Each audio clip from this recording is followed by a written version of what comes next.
स्वागत है दोस्तों आप सभी का अपने यूट्यूब चैनल में। दोस्तों आज का ये वीडियो क्लास 10th के सभी विद्यार्थी के लिए very very most important video होने वाला है। ठीक है, जैसे कि दोस्तों आप सभी को पता है कि 2023 में जो आपका बोर्ड एग्जाम होगा ये 20 मार्च से शुरू होगा। ठीक है, 20 मार्च से आपका जो बोर्ड एग्जाम शुरू होगा दोस्तों, और सबसे शुरू दिन 20 मार्च को ही दोस्तों आप सभी का सोशल साइंस का एग्जाम होगा, यानी कि सामाजिक विज्ञान का दोस्तों आपका शुरू दिन ही एग्जाम होगा। ठीक है, तो दोस्तों आज की इस वीडियो में हम लोग झारखंड शैक्षिक अनुसंधान एवं परीक्षण परिषद रांची झारखंड के द्वारा जारी किया गया दोस्तों मॉडल प्रश्न पत्र को सोल्व करने वाले हैं। और मॉडल प्रश्न पत्र दोस्तों सब्जेक्टिव मॉडल प्रश्न पत्र रहने वाला। ठीक है, अगर दोस्तों ऑब्जेक्टिव मॉडल प्रश्न पत्र का वीडियो नहीं देखे तो डिस्क्रिप्शन बॉक्स में लिंक है, जाके जरूर से देख लीजिएगा। ठीक है, और दोस्तों आज के इस वीडियो पर अंत तक बने रहिएगा। यहाँ पर वर्ग 10 यानी कि क्लास 10 सामाजिक विज्ञान यानी कि सोशल साइंस दोस्तों पूर्णांक की बात करें तो 40 नंबर का पूर्णांक कराने वाला। ठीक है, समय दोस्तों आपको 1 घंटा 30 मिनट दिया जाएगा। ठीक है, और देखिए दोस्तों आज की इस वीडियो को अंत तक देखिए, क्योंकि जितना भी प्रश्न दोस्तों सेम इसी टाइप का प्रश्न आपको बोर्ड एग्जाम 2023 में दिखने को मिलने वाला। ठीक है, सेम इसी तरह का पैटर्न,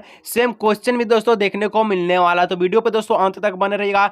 जितना भी दोस्त है उनको जरूर शेयर कीजिएगा। ठीक है, थोड़ा सा हम लोग सामान्य निर्देश यहाँ पर जान लेते हैं। ठीक है, तो यहाँ पर देखिए सबसे पहले बोल देता है दोस्तों परीक्षार्थी आता संभव अपने शब्दों में उत्तर दे। ठीक है, कुल प्रश्न दोस्तों 19 रहने वाला है। वेरी शॉर्ट दोस्तों 7 प्रश्न रहेगा, 5 को प्रश्न का उत्तर देना। ठीक है, 2 प्रश्न इसमें आपको नहीं देना। ठीक है, 10 प्रश्न का 10 नंबर का रहेगा वेरी शॉर्ट। उसके बाद शॉर्ट भी दोस्तों 4 यहाँ पर 7 प्रश्न रहेगा, 5 का उत्तर देना है।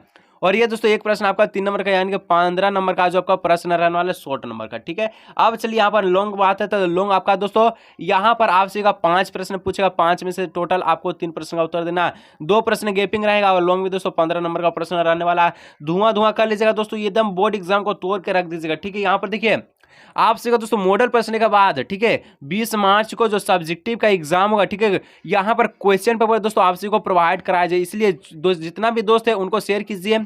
चैनल पर पहली बार आए चैनल को सब्सक्राइब कीजिए, वीडियो को लाइक जरूर से कर लीजिएगा। ठीक है, और दोस्तों एक बात यह है कि देखिए आप सभी का कमेंट आ रहा है। ठीक है, जब ऑब्जेक्टिव का मॉडल पेपर डाले थे तो आप सभी का कमेंट आ रहा है सर ऑब्जेक्टिव का मॉडल पेपर इंग्लिश में हम सभी को बता दीजिए, क्योंकि दोस्तों आप सभी जो है कोई विद्यार्थी जो है इंग्लिश में भी एग्जाम देते हैं, कोई हिंदी में देता है। ठीक है, तो देखिए आज की इस वीडियो में जो प्रश्न है ये आपका हिंदी के साथ साथ इंग्लिश में भी देखने को मिलने वाला। ठीक है, जिसके कारण दोस्तों जो इंग्लिश में देते हैं उनका भी आसान हो जाए, जो हिंदी में देते हैं उनका भी आसान हो जाए। ठीक है, चलिए सबसे पहले अति लघुत्तरीय प्रश्न है, किन्हीं 5 प्रश्नों का उत्तर देना है। ठीक है, 5 प्रश्नों का उत्तर देना है, 7 गो प्रश्न पूछेगा, 5 गो का उत्तर देना। ठीक है, कितना देना, 5 गो का उत्तर देना, 10 नंबर का रहने वाला। ठीक है, चलिए सबसे पहला प्रश्न देखिए यहाँ पर हिंदी है और यहाँ पर इंग्लिश है। ठीक है, और इंग्लिश वाला दोस्तों आप सभी अपना आंसर लिख लीजिएगा। ठीक है, देखिए आंसर मैं नहीं लिखा हूँ, और दोस्तों आप सभी का ज्यादा कमेंट आता है कि सर इंग्लिश में आंसर भी बता दे, तो दोस्तों आंसर भी बताऊंगा। ठीक है, और देखिए दोस्तों यहाँ पर हिंदी से हम जो इंग्लिश में कन्वर्ट किए, इसलिए दोस्तों बहुत ज्यादा टाइम लगा। ठीक है, बहुत ज्यादा टाइम लगा टाइपिंग करने में दोस्तों, बहुत ज्यादा टाइम लगा।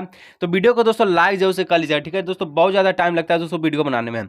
सबसे पहला है कि वियना सम्मेलन की मेजबानी किसने की थी। ठीक है, वियना सम्मेलन की मेजबानी किसने की थी। एक बार वीडियो को देखते हैं, दोबारा वीडियो देखने का जरूरत नहीं पड़ेगा। वीडियो को अगर अच्छी तरह से देखते हैं, बिना स्किप किए देखते हैं। ठीक है, तो देखिए वियना सम्मेलन दोस्तों, ठीक है, वियना सम्मेलन की जो मेजबानी है ये मेटरनिक ने की थी। ठीक है, कौन क्या था यहाँ पर, इसका राइट जो आंसर हो जाएगा वियना सम्मेलन की मेजबानी मेटरनिक ने किया था, मेटरनिक ने किया था। ठीक है, इसका राइट आंसर हो जाए। ठीक है, चलिए इंग्लिश वाले देख लीजिए, यहाँ पर क्वेश्चन लिखा है, आप सभी हो सकता है तो आंसर को ढूंढ लीजिएगा। इंग्लिश में नहीं ढूंढ पाते हैं तो ठीक है, तो मैं आंसर भी आप सभी को इंग्लिश में बता दूंगा। ठीक है, चलिए नेक्स्ट यहाँ पर 2 नंबर है। ठीक है, तो 2 नंबर का प्रश्न बोलता है कि दोस्तों कि भारत में प्रथम आधुनिक वस्त्र मिल कब और कहां स्थापित की गई थी। बताना है आपको कि भारत में जो पहला आधुनिक वस्त्र मिल बना था ये कब और कहां स्थापित किया गया था। चलिए हम लोग उत्तर देखते हैं। भारत में प्रथम आधुनिक वस्त्र मिल की जो स्थापना दोस्तों 1878 में हुआ था, 1818 में। ठीक है, 1818 में हुआ था। कोलकाता के समीप फोर्ट ग्लास्टर में की गई थी, लेकिन दोस्तों ये सफल नहीं रहा था। सफल दोस्तों यहाँ पर देखिए लिखा गया है, सबसे पहला सफल आधुनिक कारखाना 1854 में मुंबई में ही कावसिस डाबर द्वारा खोला गया। ठीक है, कावसिस डाबर द्वारा खोला गया था।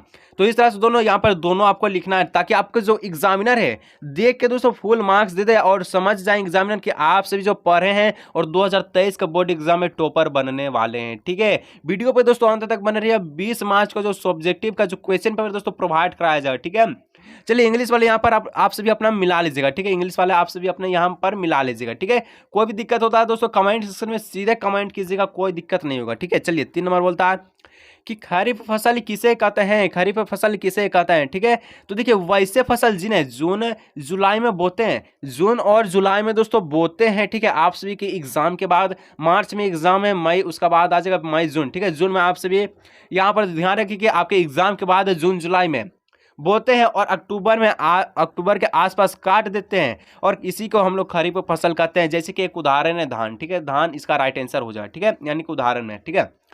चलिए जैसा कि यहाँ पर इंग्लिश में दिख रहा है what is called kharif crop, ठीक है। तो आप सभी आंसर ढूंढ सकते हैं तो ढूंढिएगा, नहीं ढूंढ पाते हैं दोस्तों तो मैं इस चैनल पे आप सभी को आंसर भी प्रोवाइड कराऊंगा इंग्लिश में भी, ठीक है। तो चैनल को जरूर सब्सक्राइब कीजिए, साथ ही दोस्तों बेल आइकन को जरूर से प्रेस कर लीजिएगा, क्योंकि दोस्तों इंग्लिश में दोस्तों मॉडल पेपर जेक बोर्ड नहीं जारी किया गया, ठीक है। टोटल दोस्तों हिंदी में मॉडल पेपर जारी किया है, तो इंग्लिश में मॉडल पेपर जारी करना चाहिए था जेक बोर्ड को, ठीक है। अब 4 नंबर है दोस्तों कि लोकतंत्र की कोई 2 चुनौतियों को लिखे, ठीक है। लोकतंत्र की कोई 2 चुनौतियों को लिखिए।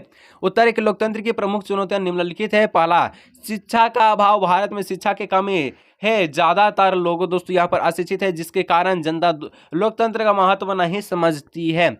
शिक्षा का दोस्तों यहाँ पर घोर अभाव है, कहाँ, लोकतंत्र में, जिसके कारण भारत में शिक्षा की कमी है, ज्यादातर लोग दोस्तों अशिक्षित है, ठीक है। इसके कारण जनता लोकतंत्र का महत्व नहीं समझ पाती है, और इसी कारण जो है दोस्तों जो अनपढ़ लोग रहते हैं दोस्तों वो बुर्बक बन जाते हैं, ठीक है। चलिए 2 नंबर है कि सामाजिक असमानता यानी कि छुआछूत दोस्तों, ठीक है। तो यहाँ पर लोकतंत्र की सफलता के लिए सामाजिक समानता का जरूरी है। हमारे देश में जाति, धर्म, उच्च नीच का भेदभाव बहुत अधिक है। समाज के लोगों में सहयोग का यहाँ पर अभाव है।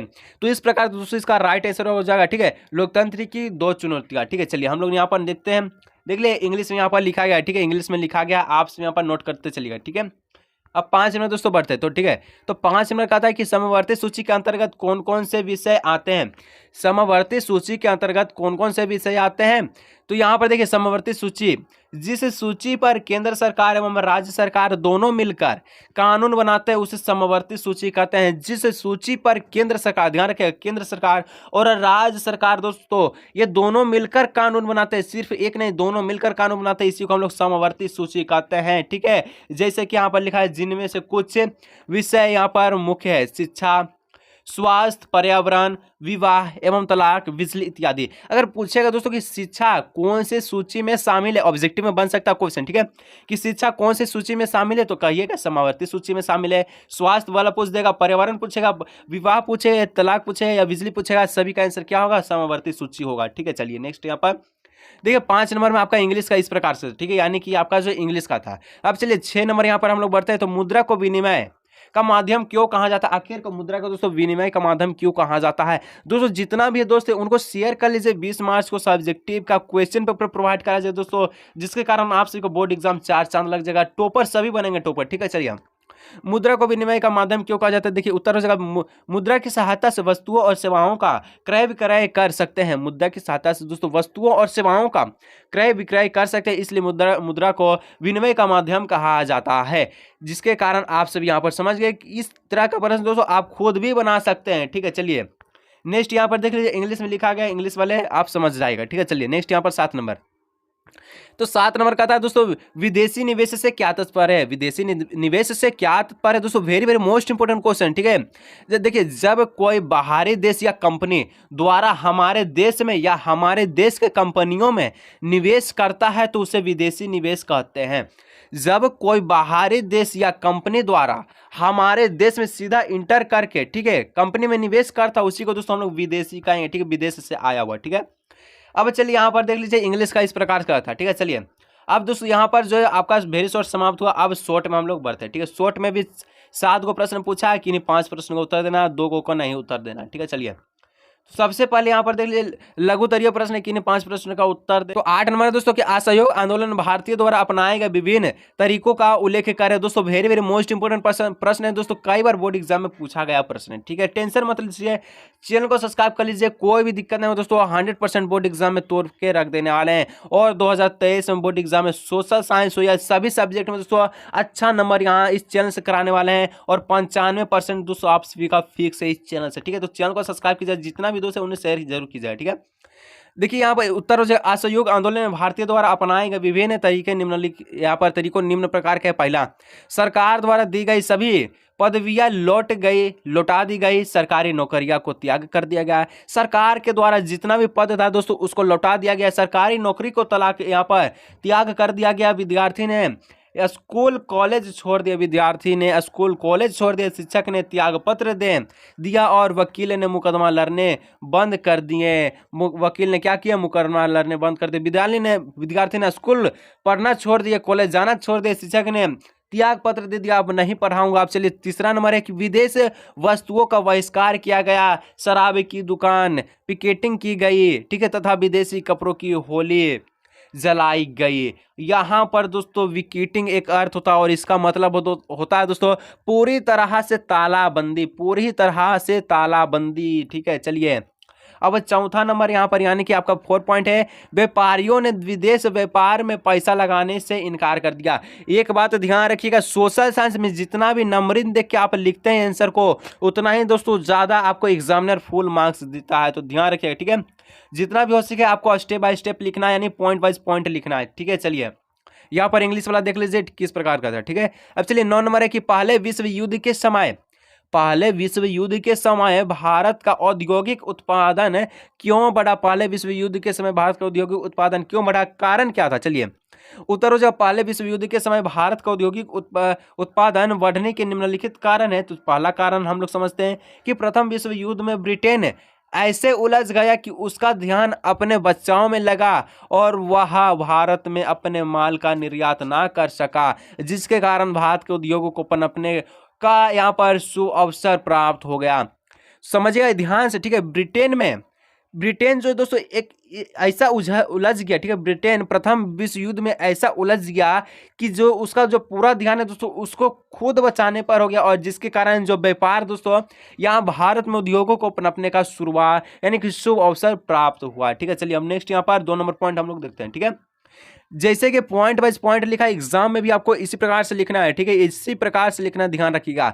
इंग्लैंड के सभी कारखाने निर्यात को विभिन्न चीजों बनाने की बाजार सैनिक सामग्री बनाने में लग गई, इसलिए यहाँ पर दोस्तों भारतीय उद्योग को रातों रात एक विशाल देसी बाजार मिल गया था। तीसरा नंबर है, युद्ध लंबा चला तो भारतीय कारखानों में भी फौज के लिए यहाँ पर जूट की बोरियां, फौजियों के लिए वर्दी के कपड़े, टेंट और यहाँ पर चमड़े के जूते, घोड़े व खच्चर की जीन्स यहाँ पर तथा बहुत सारे अन्य सामान बनने लगे, ठीक है।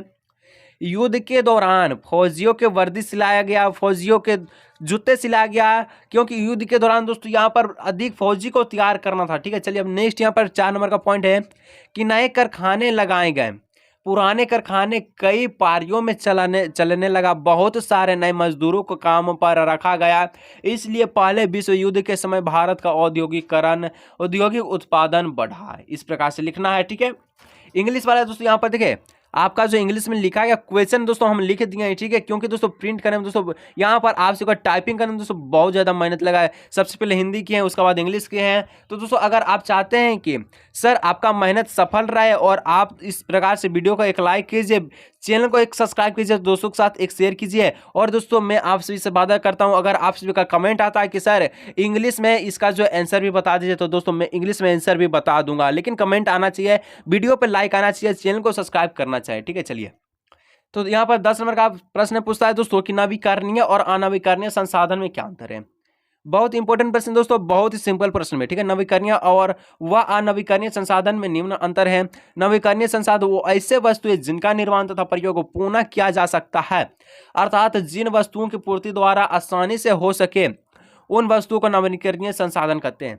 जैसे कि ले लीजिए यहाँ पर सौर ऊर्जा, पवन चक्की, ठीक है, पवन ऊर्जा, तो ये सभी दोस्तों एक ऐसा यहाँ पर एक ऐसा क्या हो जाएगा आप सभी का देखिए संसाधन है जो कभी समाप्त नहीं होगा, ठीक है, कभी समाप्त नहीं होगा, तो नवीकरणीय संसाधन कहलाता है, आपको भी पता है। उदाहरण के लिए सौर ऊर्जा, पवन हो जाएगा, ठीक है। अब यहाँ पर देखिए अनवीकरणीय संसाधन ऐसे वस्तुएं जिनका भंडार सीमित होता है तथा जिनके लगातार उपयोग से जल्द से समाप्त हो जाएगी, अनवीकरणीय संसाधन कहलाते हैं। इनका निर्माण होने में बहुत ज़्यादा समय लगता है। उदाहरण कोयला, पेट्रोलियम, प्राकृतिक गैस।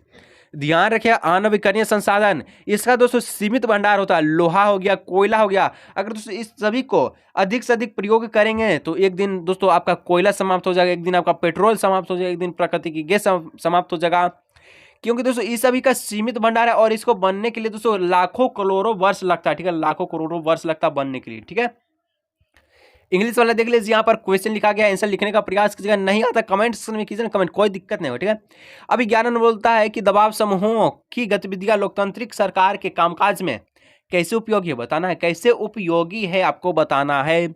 उत्तर हो जाएगा दबाव समूह की गतिविधियां लोकतांत्रिक सरकार के कामकाज में निम्नलिखित प्रकार से उपयोगी होती है। पहला हम लोग देखते हैं तो दबाव समूह दोस्तों, दबाव समूह सरकार को निरंकुश होने से रोकते हैं और यहाँ पर लोकतंत्र को मजबूत करते हैं। दबाव समूह जो सरकार होती है निरंकुश होने से रोकते हैं। ठीक है, जैसे कि आपको पता है लुईस सल्हामा था दोस्तों, वह निरंकुश शासक था। ठीक है, और यहाँ पर आपका लोकतंत्र को मजबूत रखते हैं। तो इस प्रकार से दोस्तों दबाव समूह में सरकार को निरंकुश होने से रोकते हैं। लुईस सल्हामा की तरह नहीं, यहाँ पर निरंकुश होगा, निरंकुश होने से रोकेगा। ठीक है, चलिए, अगर दोस्तों लुईस सल्हामा की तरह लोकतंत्र में निरंकुश शासन आ जाएगा तो यहाँ पर देशी खतरे में चला जाएगा। ठीक है, दूसरा नंबर यहाँ पर आपका पॉइंट है कि दबाव समूह सरकार को किसी एक हित में कानून बनाने से यहाँ पर रोकता है। ठीक है, यहाँ पर लिख लीजिएगा रोकता है। ठीक है, चलिए, तीसरा कि दबाव समूह आंदोलन के माध्यम से आम जनता सरकार को अपनी समस्याएं से अवगत करवाती है और कुछ विशेष वर्ग के दबाव में आने से रोकती है। ठीक है, अब चौथा जगह ये समाज के विभिन्न समुदायों में संतुलन बनाए रखते हैं। ठीक है, तो इस प्रकार से दोस्तों उत्तर को लिखना है। जिसके कोई भी डाउट हो रहा है कमेंट सेक्शन में कमेंट कीजिएगा। ठीक है, और आप सभी का जो 20 मार्च का सोशल साइंस का एग्जाम होगा ऑब्जेक्टिव सब्जेक्टिव दोनों क्वेश्चन पेपर जो आपको प्रोवाइड कराया जाएगा। ठीक है, चैनल को सब्सक्राइब कीजिए, बेल आइकन को जरूर से प्रेस कर लीजिएगा। तो दोस्तों आप सभी का जो 12 नंबर का प्रश्न पूछा है, ठीक है, कि श्रीलंका के समाज के जातीय बनावट की व्याख्या करें। ठीक है, श्रीलंका के जो समाज के जो जातीय बनावट है इसकी व्याख्या करना है। ठीक है, बहुत ही सिंपल प्रश्न है दोस्तों। चलिए, यहाँ पर श्रीलंका भारत का पड़ोसी देश है, सभी आप सभी को पता है श्रीलंका भारत का एक पड़ोसी देश है। ठीक है, इसकी राजधानी कोलंबो है, यानी कि श्रीलंका की राजधानी दोस्तों कोलंबो है। ठीक है, इसका आकार हरियाणा के बराबर है। इसका जो आकार दोस्तों हमारा जो राज्य है हरियाणा इसके बराबर है। किसका आकार? श्रीलंका का। ठीक है, और इनकी जनसंख्या भी दोस्तों हरियाणा राज्य के बराबर है। ठीक है, और इनमें 3 भाषाएं बोलने वाले यहाँ पर लोग रहते हैं। सिंहली दोस्तों हो गया, सिंगली हो गया, तमिल हो गया और यहाँ पर ईसाई हो गया। ठीक है, सभी का दोस्तों परसेंटेज के साथ लिखा और इसी प्रकार से उत्तर भी लिखना है। ठीक है, ताकि एग्जामिनर को पता हो सके कि कितना आप पढ़ते हैं। ठीक है, सिंगली यहाँ पर दोस्तों 74% है, तमिल यहाँ पर 18% है, ईसाई आपका यहाँ पर 7% रहते हैं। ठीक है, तमिल दो प्रकार के हैं, श्रीलंकाई। ठीक है, यहाँ पर श्रीलंकाई हो जाएगा और तमिल और भारतीय तमिल। जो श्रीलंका से दोस्तों यहाँ पर पैदा हुआ और तमिल में रहते हैं तो वो हो गया श्रीलंका तमिल, और जो भारतीय में दोस्तों और तमिल में रहते हैं तो भारतीय तमिल हो जाएगा। ठीक है, जो तमिल श्रीलंका में पैदा हुए उन्हें श्रीलंकाई तमिल कहते हैं, जैसे कि मैं आपको बताया। जो तमिल भारत में पैदा हुए हैं और आपका जो श्रीलंका में रहते हैं तो उन्हें भारतीय तमिल कहते हैं। ठीक है, इस प्रकार हम कह सकते हैं कि श्रीलंका की जातीय बनावट जो है बहुत ज़्यादा जटिल है। ठीक है, चलिए हम लोग नेक्स्ट यहाँ पर बढ़ते हैं।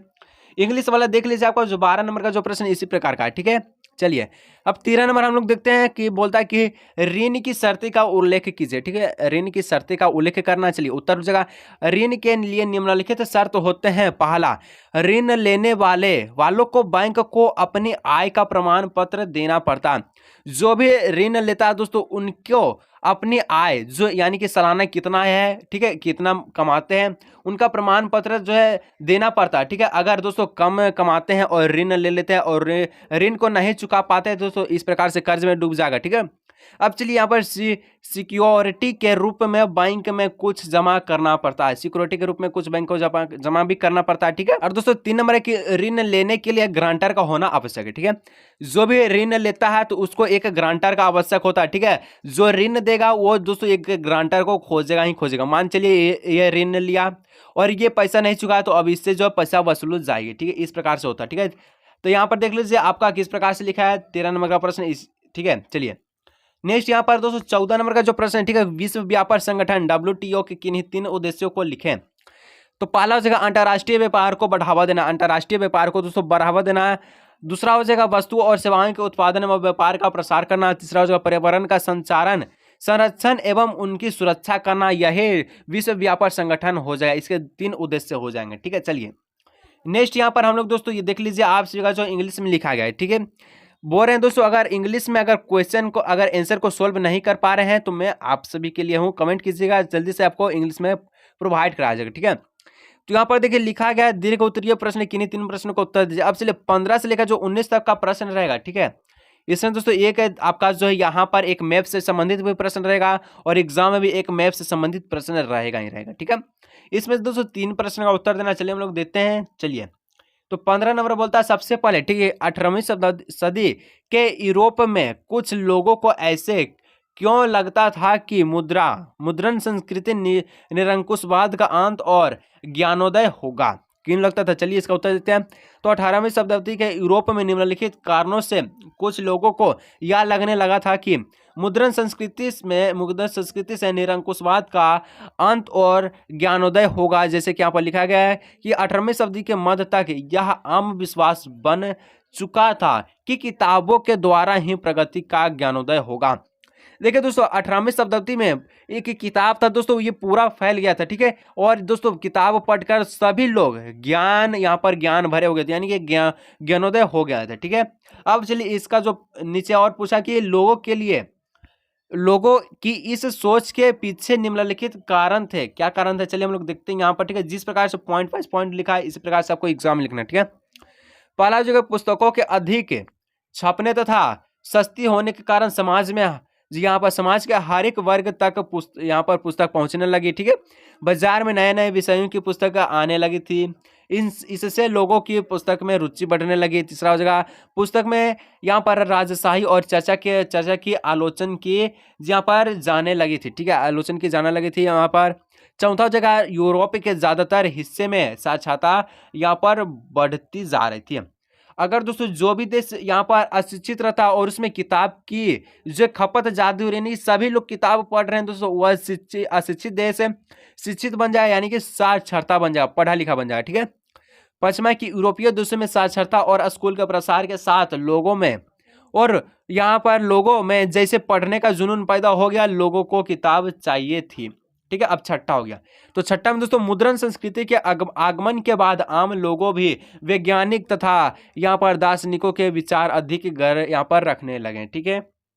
चलिए नेक्स्ट यहाँ पर हम लोग 16 नंबर की ओर बढ़ते हैं, ठीक है। तो 16 नंबर का आता है दोस्तों कि लोकतंत्र किन परिस्थितियों में सामाजिक विविधताओं को संभालता है और उनके बीच सामंजस्य बैठता है, चलिए इसका उत्तर लिखते हैं। तो दोस्तों इसका उत्तर हो जाएगा विश्व भर में एक ऐसा देश नहीं है जहां धर्म जाति भाषा या आर्थिक स्थिति के आधार पर कोई भेदभाव नहीं ना हो, परंतु यह केवल लोकतंत्र में ही संभव है कि हर प्रकार की विविधताओं और विभिन्नताओं में आपसी यहाँ पर सामंजस्य बैठाया जा सकता है, ठीक है। किस प्रकार से होता है इसको हम लोग जो पॉइंट वाइज 3 पॉइंट देखेंगे, ठीक है।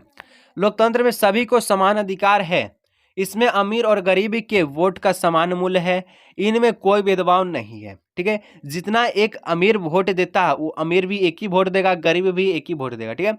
और एक वोट से दोस्तों कोई जो यहाँ पर वोटर जीत जाता है, तो इस प्रकार से दोस्तों दोनों का वोट जो यहाँ पर समान है, दोनों का समान अधिकार देना चाहिए, ठीक है। चलिए 2 नंबर के लोकतंत्र में पुरुष व महिलाओं को बराबर के अधिकार प्रदान किए गए, पुरुष के समान ही महिलाओं को भी अपना व्यवस्था चुनने का जो है परा अधिकार था, ठीक है।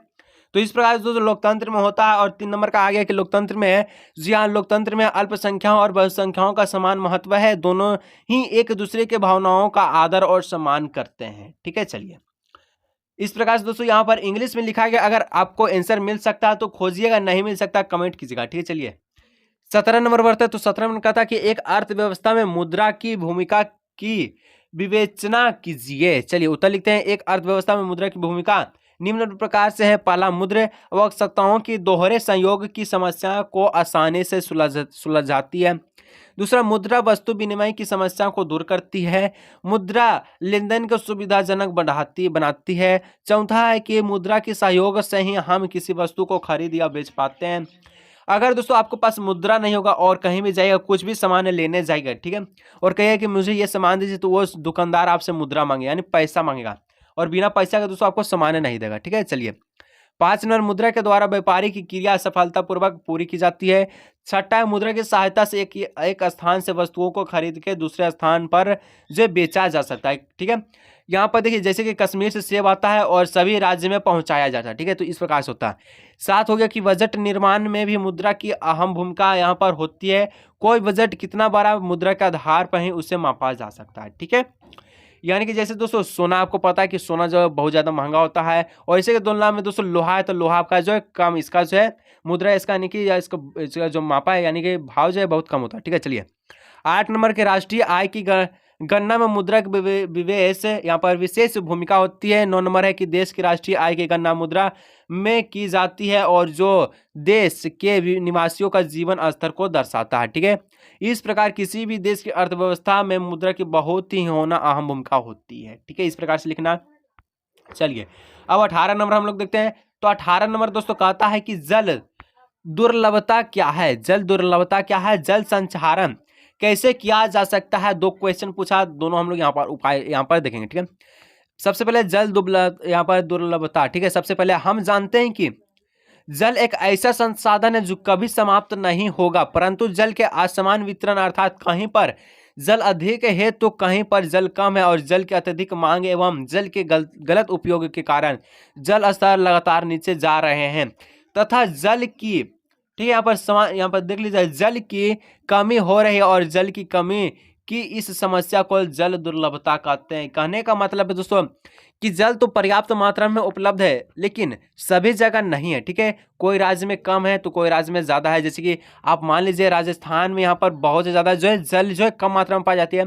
तो इस प्रकार से जो राजस्थान राज्य के जो लोग हैं ये जो जल संग्रहण किस प्रकार से करते हैं, जल संचारण किस प्रकार से करते हैं, यहाँ पर हम लोग देखते हैं। ठीक है, देखिए यहाँ पर देखिए जल संचारण का उपाय, सबसे पहला वर्षा जल संग्रहण करके अधिक से अधिक पेड़ पौधा लगा के यहाँ पर जल को बचाया जा सकता है। ठीक है, जल को यहाँ पर हम लोग जो है स्टोर कर सकते हैं। ठीक है, नदियों पर डैम बनाकर जल को प्रदूषण से बचाकर, यहाँ पर खेतों में सिंचाई के लिए नई तकनीक अपनाकर, पेड़ पौधों की कटाई पर रोक लगाकर, बिना मतलब के नल को खुला ना छोड़कर। अगर दोस्तों इस चीज़ को अगर कोई भी व्यक्ति फॉलो करता है तो उसके पास जो है दोस्तों आपका जो यहाँ पर जल जो है पर्याप्त मात्रा में उपलब्ध हो जाएगा। ठीक है, चलिए इंग्लिश वाला देख लीजिएगा यहाँ पर। ठीक है, चलिए हम लोग नेक्स्ट यहाँ पर बढ़ते हैं 19 नंबर। जैसे कि दोस्तों मैंने आपको बताया कि 19 नंबर में एक मानचित्र पूछा। ठीक है, और एग्जाम में दोस्तों आपको मानचित्र से एक प्रश्न रहेगा ही रहेगा। ठीक है, 5 नंबर का। ठीक है, और दोस्तों मानचित्र का एक अलग वीडियो आएगा जिसमें जितना भी मानचित्र है आपका सब एक साथ कराया जाएगा, इसीलिए चैनल को सब्सक्राइब, वीडियो को लाइक कीजिएगा। ठीक है, 20 मार्च को दोस्तों 4 चांद लगा देगा। ठीक है, चलिए तो 19 नंबर बोलता है कि मानचित्र में प्रदर्शित खनिज उत्पादक केंद्र एवं पतन के नाम का मिलान करें। हजारीबाग, अजमेर, लोहायसक क्षेत्र, विशाखापट्टनम और यहाँ पर मंगलूर। ठीक है, तो इस प्रकार से इंग्लिश का भी है। चलिए हम लोग यहाँ पर एक मैप दिया गया, उसमें बताना कि हजारीबाग जो कहाँ है, अजमेर कहाँ है, चिन्हित होगा मैप में दोस्तों, चिन्हित होगा नेम के साथ। यहाँ पर बोलेगा कि 1 नंबर में कौन सा है। ठीक है, चलिए हजारीबाग, अजमेर, लोहायसक क्षेत्र था, विशाखापट्टनम है और यहाँ पर मंगलुरु है। ठीक है, चलिए सबसे पहले यहाँ पर दोस्तों जो पहला ये राजस्थान है। ठीक है, और राजस्थान में दोस्तों अजमेर होता है, अजमेर पाया जाता है। ठीक है, यानी कि राजस्थान में एक शहर जो अजमेर वहाँ पाया जाता, अजमेर शहर होता है। ठीक है, चलिए नेक्स्ट दोस्तों यहाँ पर 2 नंबर। ठीक है, तो 2 नंबर में जो आपका यहाँ पर झारखंड है, और झारखंड में दोस्तों हजारीबाग है। हजारीबाग से कौन कौन है कमेंट कीजिएगा। ठीक है, अब तीसरा नंबर तो तीसरा नंबर यहाँ देख लीजिए लोहायसक क्षेत्र, उड़ीसा है क्षेत्र है जहाँ लोहायसक पर्याप्त है। ठीक है, अब यहाँ पर चौथा है तो दोस्तों चौथा यहाँ पर विशाखापट्टनम है जो कि आंध्र प्रदेश है। ठीक है, विशाखापट्टनम आंध्र प्रदेश। ये बच गया कर्नाटक। कर्नाटक में दोस्तों आपका मंगलुरु है। तो इस प्रकार दोस्तों आपसे का 19 प्रश्न यहाँ पर बहुत ही अच्छे ढंग से कराया गया। ठीक है, तो वीडियो को लाइक दोस्तों, चैनल को सब्सक्राइब जरूर से कीजिएगा, और 20 मार्च का दोस्तों यहाँ पर क्वेश्चन वीडियो जल्दी प्रोवाइड कराया जाए। ठीक है, चलिए हम लोग मिलेंगे अगले नेक्स्ट वीडियो में।